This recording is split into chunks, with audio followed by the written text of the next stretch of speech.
చెప్పు. ధన్యవాదాలు. కొత్తూరు లంక బస్సు బయలుదేరుతుంది ఈ పూట 1:30 మధ్యాహ్నం సమయం. కొత్తూరు లంక బస్సు బయలుదేరుతుంది 1:30 అయింది ఖచ్చితంగా. బస్సు ఎక్కిన వారికి ధన్యవాదాలు. ఒక రోజు ఉంది మనకి 2025కి, అంతేనా? ఒకే ఒక్క రోజు ఉంది, లాస్ట్ ఉంది, ఆఖరి రోజు ఇది. ధన్యవాదాలండి వీరేష్ గారు.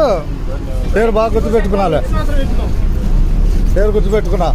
సురేష్ గారు అంట అలవాటు మీద చంపారు సురేష్ గారిని గుర్తుపెడతా ఆయనకి. వీరేష్ గారికి ధన్యవాదాలు. ఉండదు ఉన్నట్టే, అంతేగా. అది కొత్తూరు లంక బస్సు బయలుదేరింది చెప్పండి అందరికీ. కొత్తూరు లంక బస్సు బయలుదేరింది కనిపిస్తున్న జనాలు బస్ స్టాండ్. అందరికీ ధన్యవాదాలు.